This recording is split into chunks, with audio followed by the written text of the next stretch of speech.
My name is Heather Perry. I moved to Springfield. We started looking for houses here in 2007. I bought my first home here in January of 2008. I was brought here by the military, so where I'm from is also military related. I spent about a third of my life in the Los Angeles area, another third of my life in the Washington, D.C. area, and the rest of it has mostly been in Florida. But my former husband was a naval aviator, so we were stationed here in January 2007 and then found out he would be staying here for several years, so we decided to try to find a home. So we drove through the neighborhood that afternoon, and that's when I met Reggie. Reggie Fountain was hosting an open house on a little place on Laura Street, and when we walked in, he talked about his love of the neighborhood and the community that it is, and sat down and wrote out a grid of all of the streets that went this way and all the streets that went this way, and you want to look over there but not over here, and this one has a street with families on it, you'd love it there. And this man, who we did not know, was so passionate about bringing families into the neighborhood that we knew we had found a gem. I remember coming to Boomtown on Main Street, which is now where the Jacksonville Pediatrics office is. And they had swing dancing on Friday nights or whatever, and I do swing dancing, and so we came to check it out. And I remember crossing the Matthews Bridge and into downtown and thinking, where are you taking me? Because it was like this shadow came over. And we came up Main Street and we parked on the opposite side of Main Street from Boomtown and had to walk across. And I just remember thinking, I don't know where I am, and I don't like it, and all of this kind of stuff. And then a couple of years later, coming back, Henrietta's was on Main Street, Shantytown was still here, and it was just, Waffen Mike's and AA Auto.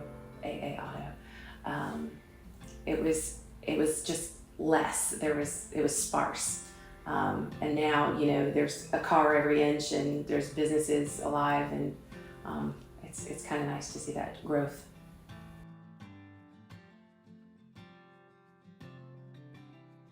So I always rave that the closest thing that I've ever found to a military community was Springfield.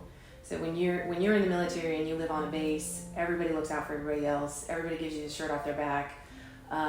Everybody wants the other to do well, and invests in the area, wants the area to look nice and well kept and all that kind of stuff. And when I first moved to Springfield, it was unfortunate that I was the victim of somebody breaking into my house, and nobody from other communities of friends that I knew came to help me, but the people of this community did. They came to make sure I was okay, and I really felt welcomed in that. Even though it was a terrible experience to have that violation of privacy, it also immediately brought me closer to so many of my neighbors. My mother, the house that I grew up in Virginia, she lived in the same place for, I want to say 30 years, but I know it's less than that. And she didn't know who her neighbors were. I know who all of my neighbors are. And if I don't, I try to take the time to learn that. And so the true sense of community is really what drew me to it, and what sells. Who was it, Chrissy, that says, you come for the houses, but you stay for the people.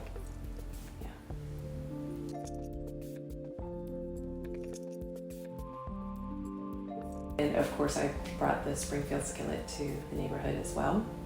When I came to Springfield, almost all of the social gatherings that we had were alcohol focused or alcohol forward. Shocking, I know, Springfield. But I thought, this might be a really good fit for the community, is to have what essentially is a potluck dinner. But it really is an incredibly unique way to get to know your neighbors, to sit down and have a meal together. So then I had to sit down and come up with how to construct it so that it would grow in a healthy way. So at the time, somebody had hosted the Wandering Cocktail Party, and it had been made public. And so we had people from all over the city come, and it was just not a great situation where there were just too many people.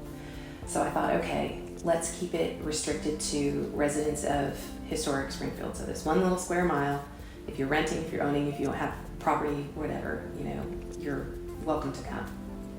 And if you host, you can invite whoever you want to because it's your house. You can invite whoever you like. Then it became, okay, now how do we get the inspiration to have a theme every time? And so I used the alphabet, and it was kind of inspired by, at the time, Iron Chef Japan was very popular. It hadn't made it to America yet.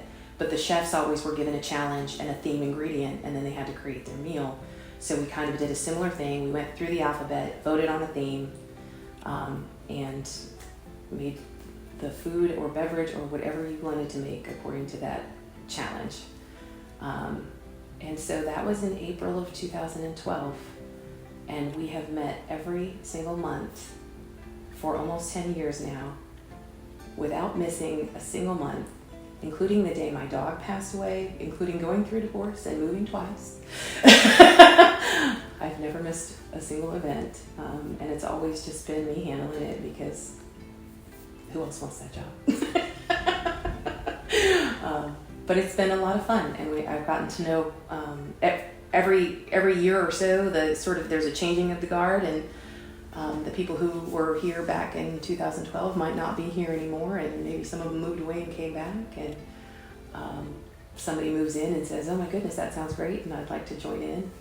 I know some people who'd lived here for years before they ever came to their first event, so it's been a lot of fun to participate in.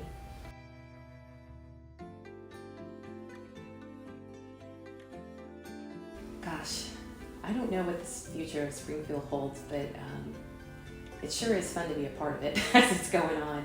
I always say that for better or worse, Springfield is a passionate people. And sometimes that passion might be a little misguided, but gosh darn it, they're passionate anyway about whatever it is they're fighting for. But for the most part, it's just a big family, and families fight, families get along, families have meals together, families celebrate holidays together, and sometimes they don't talk to each other for a little while, and sometimes they come back together. That's really kind of what the neighborhood is. I hope that the future of Springfield is just continued positive growth in that way, where we're bringing in new families in the same way that I came with 2 little kids that are now grown adults. It's fun to watch the next sort of changing of the guard, as it will. Families moving in and having little ones that are growing up.